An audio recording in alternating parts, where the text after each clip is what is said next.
바울은 어제 1장에서 제2차 고린도 방문 계획을 변경한 데에 대한 이유를 말함으로써 자신의 사역에 대한 진실함을 변호했습니다. 그리고 오늘 본문에서는 2차 방문 이후에 고린도를 당장 방문하지 않는 이유에 대해서 이야기합니다. 바울은 고린도 교회 분쟁을 해결하기 위해서 파견했던 디모데로부터 고린도 교회 상황이 좋지 않다라는 소식을 듣게 됩니다. 그래서 바울은 당시 목회하고 있었던 에베소에서 당분간 더 머물려고 했던 그 계획을 변경해서 급하게 고린도를 방문하게 되죠. 이것이 바로 2차 방문입니다. 바울은 이 방문을 통해서 고린도 교회에 있는 그 문제를 해결하고자 했습니다. 그럼에도 불구하고 사태는 호전되지 않았고 어떤 이유인지 모르지만 바울은 다시 에베소로 돌아올 수밖에 없었습니다. 바울의 2차 방문은 서로에게 상처만 남길 뿐이었죠. 이러한 상황에서 또다시 바로 고린도 교회를 방문한다는 건 지혜로운 일은 아니었습니다. 만약 다시 고린도 교회를 방문하게 된다면 바울은 자신을 대적하고 또한 교회를 문제 일으킨 사람들을 향해서 징계를 내릴 수밖에 없고, 그렇게 되면 교회의 상황은 호전되기보다는 더 나빠질 뿐만 아니라 자신에게 기쁨이라고 생각하는 성도들에게 근심과 상처를 주는 것밖에 되지 않았습니다. 그래서 1절 말씀을 보면 내가 다시는 너희에게 근심 중에 나아가지 아니하기로 스스로 결심했다라고 고백합니다. 바울이 할 수 있었던 건 무엇일까요? 고린도 교회 상황이 조금 나아지기를 기다리는 것뿐이었습니다. 물론 바울이 가만히 앉아서 고린도 교회 상황이 나아지기를 기다렸던 건 아니죠. 고린도후서를 기록했던 그 마게도냐로 떠나기 이전에 편지를 써서 디도에게 그 고린도로 가서 편지를 전해주라고 합니다. 이 편지가 바로 눈물의 편지입니다. 바울이 편지 썼을 때의 감정은 어떠했을까요? 4절 말씀을 보면 내가 마음에 큰 눌림과 걱정이 있었다라고 말합니다. 눌림이라는 건 외부에서 가해오는 어떤 압박, 괴로움을 말하고, 걱정은 마음에서 일어나는 고뇌와 비통함을 말합니다. 고린도 교회의 문제를 해결하기 위해서 고린도전서를 썼습니다. 디모데를 파견했고요. 더 안 돼서 자신도 직접 고린도를 방문했습니다. 그럼에도 불구하고 결국에는 오히려 자신과 또 자신이 전한 그 복음에 대적하는 무리로 인해서 괴로워합니다. 교인들이 어지러워지고 교회가 힘들어지면서 그 마음도 고통스러웠습니다. 그래서 바울은 3절과 4절을 통해 바울이 편지를 쓴 목적을 이렇게 이야기합니다. 먼저 3절을 보면 내가 갈 때에 마땅히 나를 기쁘게 할 자로부터 도리어 근심을 얻을까 염려하며 또 너희 모두에 대한 나의 기쁨이 너희 모두의 기쁨인 줄 확신함이로라. 바울은 지금 고린도 교회 성도들을 자신을 기쁘게 하는 대상으로 생각을 합니다. 그래서 고린도 교회 성도들이 거짓 교사들로부터 미혹을 당해서 그리스도인으로 살아가는데 실패하는 그 상황 가운데 있더라도 고린도를 방문할 경우에 성도를 책망하게 되면, 징계하게 되면 그들도 마음의 어려움을 겪게 되고 서로에게 아무런 도움이 되지 못한다는 사실을 너무나 잘 알고 있었습니다. 그래서 바울이 고린도 방문을 늦추고 편지를 보냄으로써 이 편지를 읽고 성도들이 겪는 문제가 해결되고 또한 그 문제를 가지고 그들이 회개하고 믿음에 굳게 서게 되었을 때, 그래서 시간이 지나서 다시 고린도에서 바울과 만났을 때 서로에게 기쁨이 될 거라고 이야기합니다. 두 번째 목적은 무엇일까요? 4절에 보면 너희로 근심하게 하려는 것이 아니라 너희를 향하여 넘치는 사랑이 있음을 알게 하려고 라고 되어 있습니다. 바울의 편지에는 성도들을 향한 분명 책망이 들어 있었을 겁니다. 그러나 단순히 자신의 마음을 아프게 하는 성도들을 책망하려는 목적으로 편지를 쓴 건 아니었어요. 사랑의 마음을 바탕으로 해서 마치 부모가 자식에게 훈계하듯이 성도들을 끝까지 포기하지 않고 신앙의 길에서 벗어나지 않고 올바른 신앙의 길을 걸어갈 수 있도록 이 편지를 통해서 자신의 마음을 드러냈던 겁니다. 5절부터 11절까지의 말씀을 보면 고린도 교회 성도들에게 교회 공동체에서 잘못한 자들을 용서하라고 권면합니다. 5절을 보면 만약에 누가 근심하게 했다면 그 사람은 나를 근심하게 한 것이 아니라 일부 사람들을 근심하게 한 겁니다.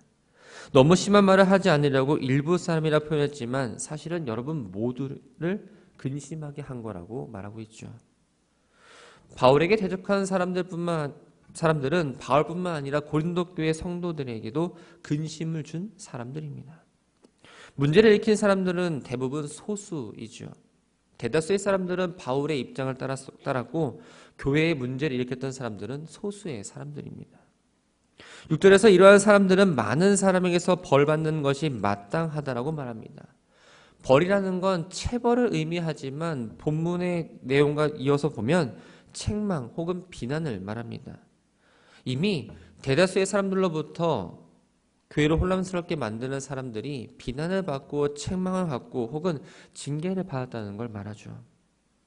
징계나 꾸짖음은 교회 공동체에서 반드시 필요합니다. 문제를 일으킨 사람을 징계하는 건 물론이고 나머지 사람들 역시 그 두려워하는 마음을 가져서 조심하게 하는 긍정적인 역할을 하기 때문이죠. 바울은 교회에 문제를 일으킨 사람들이 어느 정도 사람들로부터 책망을 받고 징계를 받고 비난도 받았으니 이제는 죄 지은 사람을 용서하고 위로하라고 권면하고 있습니다.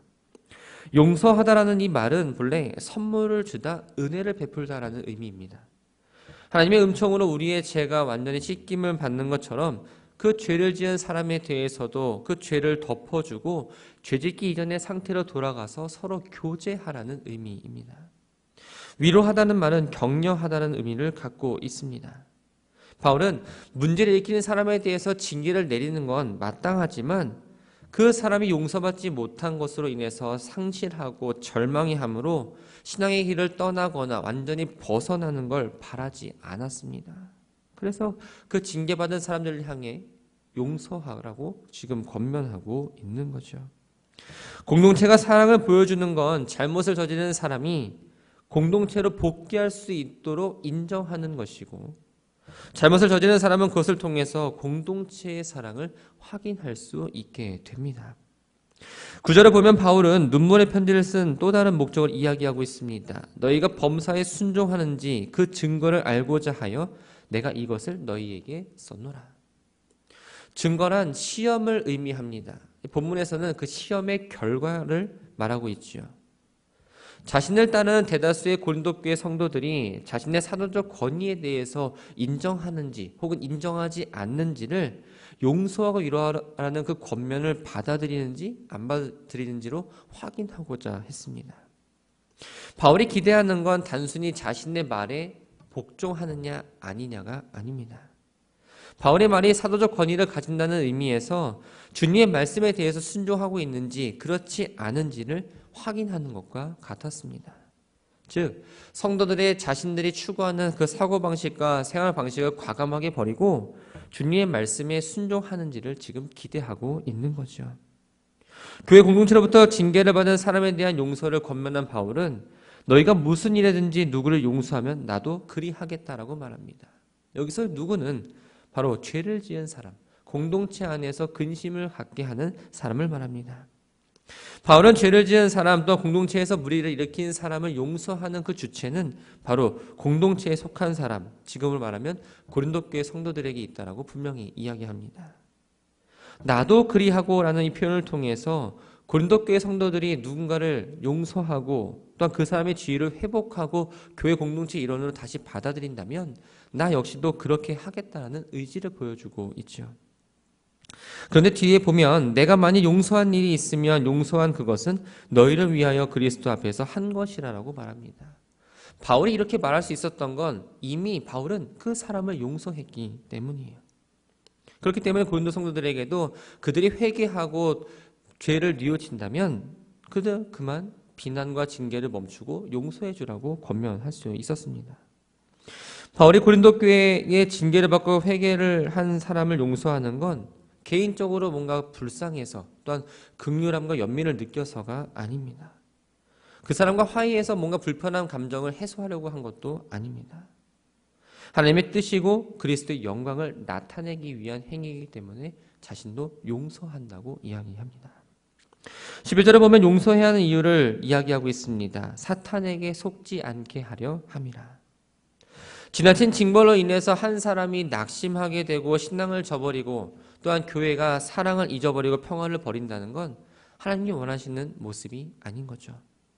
만약 이러한 일이 발생했다면 그것들은 성도들을 유혹하여 자신의 종으로 삼으려 하는 그 사단의 계략에 넘어간 것과 다르지 않았습니다.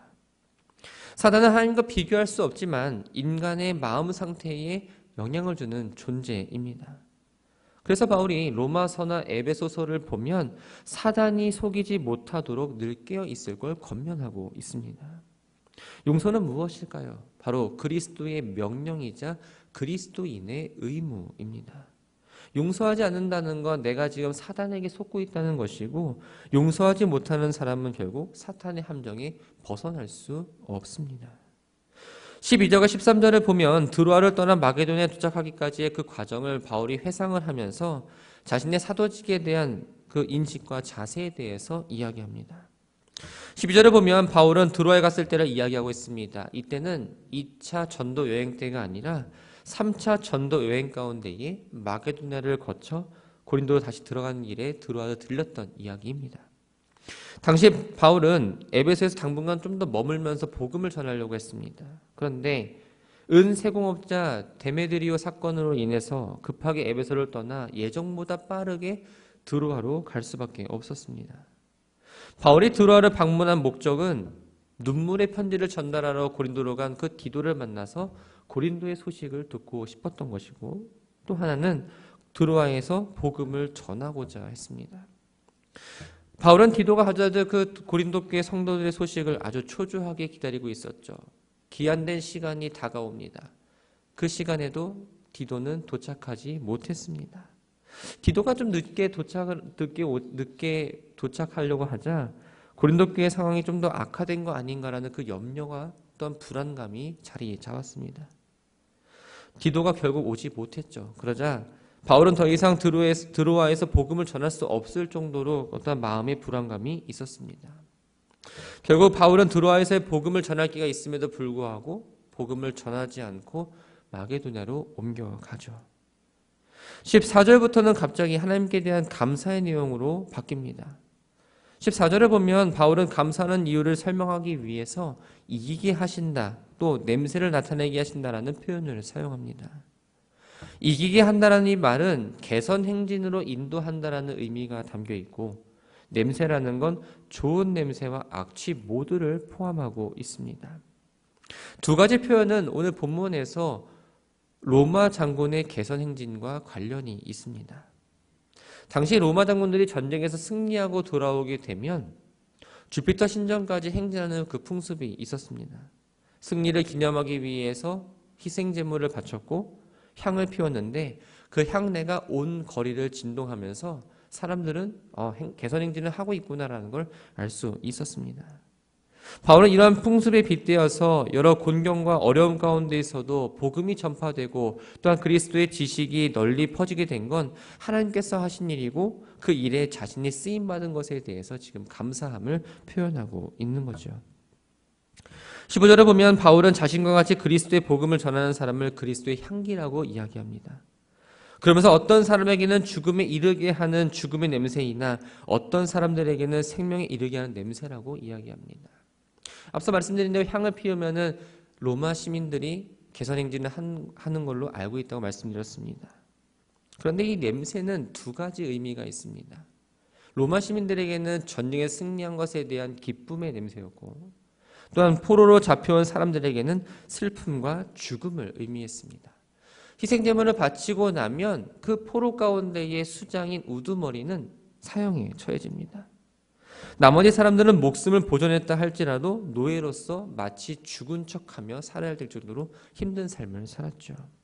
이렇게 보면 복음은 사람을 가리지 않습니다. 복음은 누군가에게는 구원으로의 초대이기도 하지만 또 누군가에게는 바로 심판을 선포하게 되는 겁니다. 바울은 복음을 설교함으로써 어떤 사람들에게는 생명을 인도하고 또 어떤 사람들에게는 죽음을 선고하는 게 되는데, 이 엄청난 일을 누가 감당할 수 있겠냐면서 복음을 전파하는 것은 인간의 능력으로 하는 것이 아니라 바로 오직 하나님의 능력과 하나님의 부르심으로 맡은 사람들만이 할 수 있다라고 그 사도직에 대해서 이야기하고 있습니다. 그러면서 17절 말씀에 우리는 수많은 사람들처럼 하나님의 말씀을 혼잡하게 하지 아니하고 곧 순전함으로 하나님께 받은 것 같이 하나님 앞에서와 그리스도에서 말한다고 말합니다. 수많은 사람, 바로 하나님의 말씀을 혼잡하게 하는 사람, 본문에 빗대어 보면 고린도 교회 성도들을 미혹하는 거짓 교사를 말합니다. 혼잡하게 하다라는 이 말은 장사꾼처럼 행동한다는 것으로 장사꾼이 자신의 많은 이익을 위해서 술에 물을 타듯이 비양심적인 행동을 하는 걸 말합니다. 자신의 이익을 위해 하나님의 말씀의 질을 떨어뜨리고 형편없는 것으로 만드는 진정한 진리의 복음을 믿지 못하게 하는 거짓 교사들과는 다르게 자신과 동역자는 하나님의 부르심을 받고 사심 없이 정말 순수하게 하나님의 말씀을 전하는 사역을 감당한다면서 오늘의 말씀을 마무리합니다. 말씀을 정리합니다. 교회는 거룩한 성도들의 모임입니다. 그런데 우리 모두는 죄인입니다. 그래서 때로는 교회 안에서 여러 가지 문제들이 발생하기도 하고요. 또한 문제가 심각하게지면 그 한 사람에 대해서, 그 사람들에 대해서 징계를 내릴 때가 있습니다. 하지만 징계를 내려야 하는 사람 역시 연약한 존재이기 때문에 징계를 내리는 건 참 쉽지 않은 문제입니다.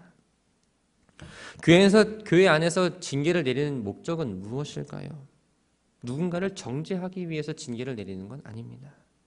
사랑을 바탕으로 해서 치유와 회복과 화해가 징계의 목적이 되어야 합니다.